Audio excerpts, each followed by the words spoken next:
toute ma fibre artistique, elle est libre aujourd'hui. Je fais ce que je veux, j'ai pas de contraintes. Et ça, c'est ma plus belle retraite.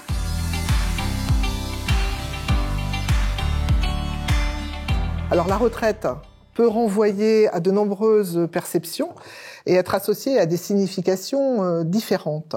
Lorsque vous étiez actif et que l'on vous parlait de la retraite, qu'est-ce que cela évoquait pour vous? La retraite, ça me paraissait quelque chose de très loin. J'ai commencé à vraiment imaginer, on va dire, vers l'âge de 55 ans, où je me projetais, je me disais, mais qu'est-ce que je vais faire lors de ma retraite? C'est surtout mes collègues aussi. Toi, tu pars quand la retraite? À quel âge? Tu pars quand? Je suis devenue mature à peu près 1 an vraiment avant de partir. Quand j'étais en activité, je faisais du bénévolat pour m'occuper des personnes âgées. Donc, ça me permettait tout en étant en activité, de penser à l'après, à me préparer.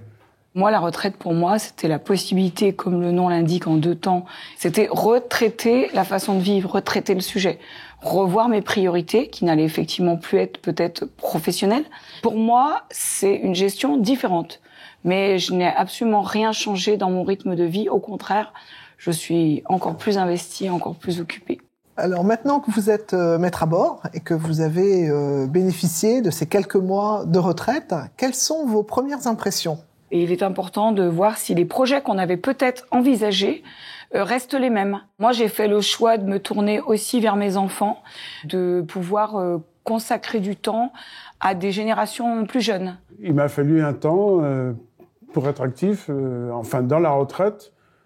J'ai eu un questionnement pendant un certain temps. J'ai eu une grave maladie ces derniers temps. Ce que j'ai comme pathologie actuellement m'a permis de rebondir sur ma vie, sur mon vieillissement, sur comment sera ma vie.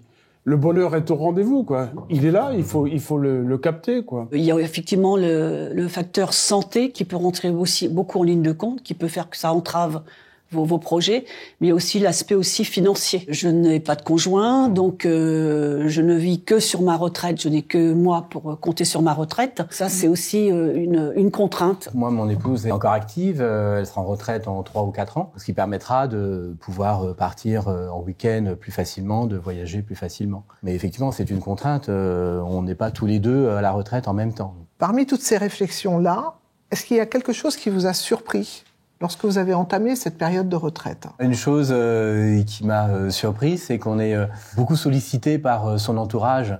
Moi, je suis assez bricoleur, donc du coup, je suis assez sollicité à gauche, à droite. Et après, il faut qu'on hiérarchise, qu'on choisisse, et on choisisse ce qu'on préfère. J'ai eu une surprise dans le sens de la bienveillance d'autrui. On te coconne un peu. Est-ce que tout va bien? Les enfants t'appellent. Est-ce que ça va? Est-ce que t'as besoin qu'on passe te voir? Est-ce que si, est-ce que là?